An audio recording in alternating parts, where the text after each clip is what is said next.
Pejabat Ditjen Pajak Rafael Aluntri Sambodo meminta maaf atas kasus pengeroyokan yang dilakukan anaknya hingga membuat putra petinggi GP Ansor, David, mengalami luka berat. Rafael mengaku siap melaporkan harta kekayaannya dan diperiksa. Menyampaikan permintaan maaf kepada Mas David dan keluarga besar Bapak Jonathan, keluarga besar PBNU dan keluarga besar GP Ansor, dikarenakan perbuatan putra saya telah menyebabkan luka serius dan trauma yang mendalam. Terkait pemberitaan mengenai harta kekayaan saya, sebagai bentuk pertanggungan jawab, saya siap memberikan klarifikasi terkait harta kekayaan yang saya miliki. Saya siap mengikuti seluruh kegiatan pemeriksaan oleh Inspektorat Jenderal Kementerian Keuangan. Menteri Keuangan Sri Mulyani Indrawati mencopot Rafael Aluntri Sambodo, Kepala Bagian Umum Ditjen Pajak Jakarta Selatan. Menkyu mengecam penganiayaan oleh anak pejabat pajak itu terhadap putra petinggi GP Ansor. Sri Mulyani menyebut pencopotan Rafael berdasarkan PP 94 tahun 2021 tentang disiplin pegawai negeri sipil. Menteri Keuangan juga memastikan Inspektorat Kementerian Keuangan telah memeriksa harta Rafael Trisambodo pasca gaya hidup mewah anak dan hartanya sejumlah 56 miliar rupiah terbongkar ke publik. Mulai hari ini Saudara RAT saya minta untuk dicopot dari tugas dan jabatannya.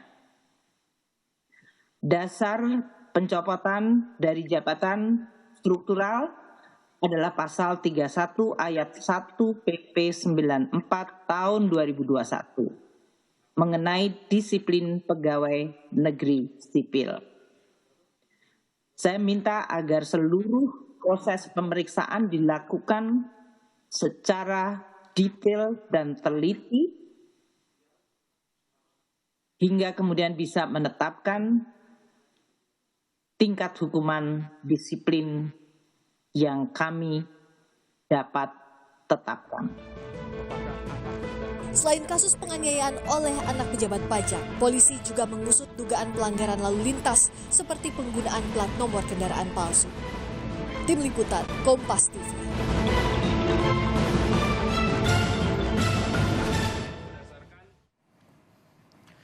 Lalu apa yang akan dilakukan Kementerian Keuangan atas kasus sorotan gaya hidup mewah pegawai Ditjen Pajak? Akan kita tanyakan kepada Justinus Prastowo, staf khusus Kementerian Keuangan bidang komunikasi publik, anggota Komisi 11 DPR Kamrus Samad dan Direktur Eksekutif Lingkar Madani Rai Rangkuti. Selamat sore Bapak-Bapak, salam sehat. Sore.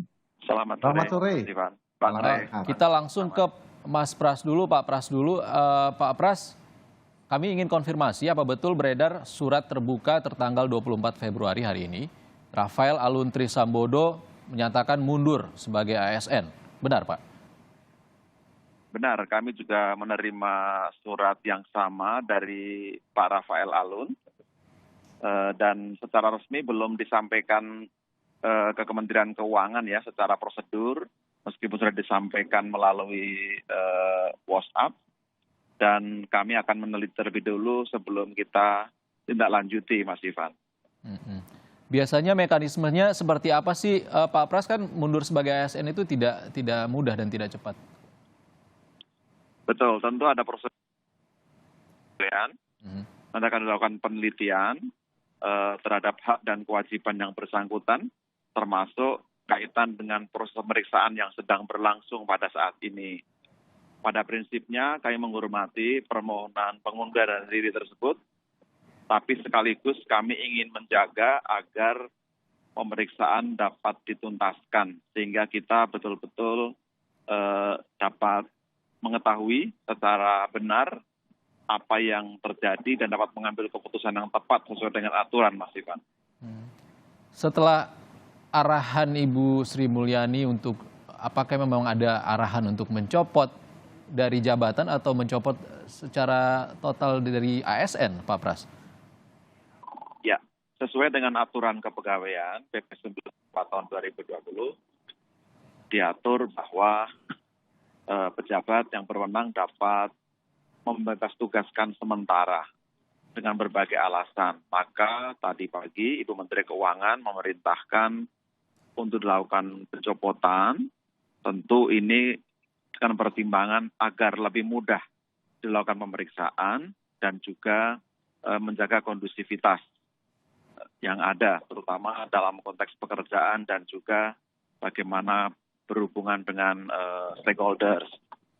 Ini yang ditekankan dan tadi Dirjen Pajak juga sudah mengeluarkan surat pembebasan tugasan sementara tersebut. Secara teknis ini akan berlaku sampai dengan ada keputusan berikutnya. Apakah hasil pemeriksaan memutuskan bersalah atau tidak bersalah. Kira-kira demikian prosedurnya. Pak Pras, kalaupun yang bersangkutan mundur, apakah pemeriksaan akan tetap berlangsung? Sesuai ketentuan, pemeriksaan tetap dapat dilangsungkan karena proses pengunduran diri tidak serta-merta berlaku otomatis, melainkan ada tahapan-tahapan sampai dengan nanti diterbitkan surat keputusan oleh pejabat yang berwenang. Itu yang menjadi pedoman kita, Mas Ivan. Yang jadi sorotan selain kasus pemukulan anaknya adalah jumlah harta yang dimiliki, yang dilaporkan LHKPN dan juga yang tidak dilaporkan namun muncul di sosial media dan juga jadi sorotan. Apakah itu juga akan jadi fokus pemeriksaan? Sejak kemarin Pak Rafael Alun sudah dipanggil untuk menjalani pemeriksaan dan beliau hadir sangat kooperatif, telah memberikan beberapa penjelasan, klarifikasi, dan para pemeriksa juga telah melakukan pendalaman terkait informasi yang disampaikan oleh masyarakat dan dimiliki oleh pemeriksa. Tapi ini belum tuntas karena masih berproses. Harapannya ini bisa kita selesaikan segera dan nanti dapat kita ambil kesimpulan. Apapun hasilnya nanti kami akan bertanggungjawabkan kepada publik sesuai dengan komitmen yang disampaikan oleh Ibu Menteri Keuangan tadi pagi. Baik, terima kasih Pak Justinus Prastowo, staf khusus Kementerian Keuangan bidang komunikasi, sudah bergabung di Kompas Petang. Kita akan lanjutkan pembahasan ini dengan anggota Komisi 11 DPR, Kamru Samad, dan Direktur Eksekutif Lingkar Madani, Bang Ray Rangkuti. Selamat sore, Bapak-Bapak. Kita ke Pak Kamru Samad dulu. Apa yang akan dilakukan Komisi 11? Ya, Mas. Pertama, ini cepat sekali perkembangannya ya. Dari kejadian, kemudian ada proses penegakan hukum yang telah dan sedang berjalan. Lalu kemudian ada proses kebijakan dari Kementerian Keuangan yang disampaikan langsung oleh Ibu Menteri tadi pagi. Saya tahu beliau sedang berada di India, tapi sangat care, sangat peduli terhadap situasi yang terjadi di kementerian beliau, sehingga mengambil keputusan yang saya kira patut untuk kita apresiasi. Kemudian yang kedua ada proses pemeriksaan internal yang juga telah dilakukan tentu oleh Inspektorat Jenderal Kementerian Keuangan. Dan yang keempat, kita mendengar permohonan maaf dari Rafael sebagai orang tua dari yang bersangkutan yang sekarang sudah menjadi tersangka. Dan yang terakhir terupdate tadi yang disampaikan oleh Mas Justinus adalah pengunduran diri Rafael sebagai pegawai. Dan ini kan menunjukkan bahwa dalam 2 kali 24 jam cepat sekali prosesnya dan ada semua instrumen, semua pihak yang terlibat di dalamnya bekerja sangat cepat untuk merespon hal ini. Menunjukkan bahwa kita semuanya memiliki pandangan yang sama, persepsi yang sama, keinginan yang sama bahwa institusi kita, kelembagaan negara, baik kementerian maupun lembaga-lembaga negara lainnya termasuk pejabat maupun pegawai di dalamnya haruslah senantiasa memegang teguh etika dan komitmen, termasuk tentunya berkaitan dengan keluarga mereka. Dan tentu sebagai mitra kerja dari Kemenkyu di DPR, kita masih terus mencermati perkembangan dan proses hukum yang terjadi, lalu kemudian tindakan yang di hasil pemeriksaan dari Kementerian Keuangan, Inspektorat, dan tentu pada waktunya nanti biasanya Kementerian Keuangan selalu memberikan update Oke. sebelum kita menjadwalkan pemanggilan Oke, misalnya. Bang Kamru Samad, Pak Kamru Samad, kita ke Bang Ray dulu. Bang Ray, kalau yang jadi sorotan kan hartanya dinilai tidak wajar gitu. Perlu nggak sih sebenarnya kekayaannya dilacak? Ya bukan lagi perlu, tapi udah wajib tuh dalam kondisi kayak begini gitu ya.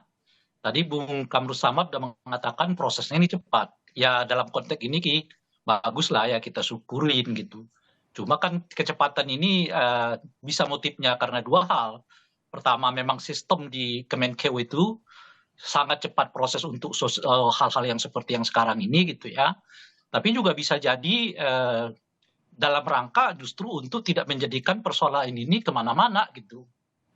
Nah kalau misalnya Kemenkeu hanya berhenti di saudara Rafael ini gitu ya, dan tidak mencoba melihat situasi yang terjadi secara umum di internal khususnya Dirjen Pajak maupun secara keseluruhan Kementerian Keuangan gitu ya. Saya sih melihat langkah-langkah yang dilakukan oleh Ibu Sri Mulyani ini belum bisa dikatakan sepenuh hati gitu ya, atau dalam konteks yang pertama ini berjalan by system gitu ya. Tapi ya itu tadi ya, jangankan sepenuh hati, bahkan setengah hati pun menurut saya belum layak disematkan kepada tindakan Ibu Sri Mulyani ini. Yang lebih tepat disebut ini masih sepertiga hati gitu ya. Kenapa disebut sepertiga hati? Karena pertama ya, kasus yang seperti ini sudah berulang berkali-kali. Justru ketika Ibu Sri Mulyani menjadi Menteri Keuangan ya. Dalam catatan saya setidaknya sejak tahun 2016 sudah ada sekitar 8 orang yang ditersangkakan terkait dengan ya praktek penggunaan kekuasaan untuk kepentingan pribadi gitu ya. Nah, jadi ini lagi berulang lagi gitu ya. Itu yang pertama. Yang kedua, kalau hanya berhenti kepada saudara Rafael ini gitu ya, artinya seperti kita ketahui ya LHKPN yang diserahkan oleh seluruh katakanlah. Oke Bang Ray, Dirjen Pajak kan termasuk getol sekali dan juga niat sekali memepet masyarakat yang pamer harta untuk melaporkan pajaknya. Lalu malah tersorot pejabatnya yang tidak wajar hartanya. Bagaimana ini bisa terjadi? Kita akan bahas nanti, Bang Ray, usai jeda. Pak Kamru Samad juga bersama kami, Anda juga bersama kami di Kompas Petang. Anda kembali di Kompas Petang, kita masih membahas kasus sorotan gaya hidup mewah pegawai Ditjen Pajak. Kita masih ngobrol bersama dengan Pak Kamru Samad, Komisi 11 DPR, dan Bang Ray Rangkuti dari Lingkar Madani. Singkat saja ke Pak Kamru Samad, siapa yang nanti akan dipanggil? Apakah terkait dengan kasus pemukulan ataukah kasus sorotan gaya hidup mewah ataupun kekayaan yang tidak wajar dari pegawai pajak? Jadi konsentrasi kita sebetulnya kalau di Komisi 11 adalah penuntasan reformasi perpajakan. Reformasi perpajakan ini tentu menyangkut kelembagaan, organisasi, sistem, dan SDM. Jadi inilah sebetulnya yang kita akan tanyakan. Ternyata masih ada informasi yang dinilai tidak wajar. Nah, reformasi perpajakan ini termasuk di dalamnya yang kita rasakan selama ini sudah berjalan. Ternyata update-nya selama ini dinilai terjadi perubahan signifikan dalam melakukan perubahan mendasar baik dari segi kelembagaan, sistem kerja, membangun culture, lalu kemudian SDM, upgrading SDM dan penambahan SDM, pengawasan, penegakan hukum dalam mengantisipasi perkembangan ekonomi digital misalnya. Tapi kenyataannya kemudian masih ada kejadian ini. Coba kalau tidak ada kejadian kekerasan, maka tidak akan terungkap siapa si anak muda ini. Ternyata anak dari inilah yang kita mau lihat dari sisi reformasi perpajakan secara tuntas. Sehingga kepercayaan wajib pajak yang sudah mulai membaik terhadap institusi perpajakan kita, jangan sampai kemudian terpengaruh akibat kasus ini. Itu yang kita ingin lakukan. Karena itu saya kira pernyataan dari Bang Ray Rangkuti tadi belum sepertiga atau boleh dikatakan belum seperdua komitmen itu. Mungkin kita tanyakan lagi ke Bang Ray Rangkuti karena Dirjen Pajak juga Ditjen Pajak sangat getol ataupun memepet terus masyarakat yang bahkan yang pamer harta di medsos untuk membayar pajak. Sementara yang jadi kasus adalah pegawainya sendiri tidak terdeteksi. Bagaimana Bang Ray? Iya, itu dia. Itu kan yang membuat kita sangat miris. Tapi ini kan bukan persoalan sehari dua. bukan persoalan hari ini saja, udah lama ini gitu. Itu yang saya sebutkan itu tadi, yang dilakukan oleh Ibu Sri Mulyani ini belum dikatakan sepenuh hati, ini masih sepertiga hati gitu. Karena praktek ini udah lama, udah semua orang merasa miris deh gitu. Kan salah satu faktor orang tuh agak enggan untuk membayar pajak ya, kalau kita baca seleweran-selewerannya di berbagai medsos, ya karena mereka nggak yakin bahwa pajak ini dipergunakan untuk kepentingan publik gitu loh. Uang yang mereka kasih kepada pemerintah itu gitu. Nah itu kan yang sering kita dengar tuh dari selentingan-selentingan di medsos macam-macam dan seterusnya gitu. Itu pertama. Nah kenapa saya mengatakan ini masih sepertiga? Karena mengungkap Oke. kasus yang begini udah banget di lingkungan Departemen Keuangan mestinya. Kan LHKPN-nya udah diserahkan seluruhnya ke KPK. Tinggal diselidiki loh. Siapa yang melakukan itu? Oke. Ya Bung Justinus Artinya lah tidak mestinya, hanya kan? Rafael Alun, juga 45.000 pegawai pajak mungkin harus dilacak hartanya ya Bang Ray. Iya, Terima kasih jangan Bang Ray sampai Rangkuti. nanti- Waktu kita sudah habis. Terima kasih Direktur Eksekutif Lingkar Madani Bang Ray Rangkuti dan Pak Kamru Samad dari Komisi 11 DPR sudah berbagi di Kompas Petang. Terima kasih Bapak-Bapak.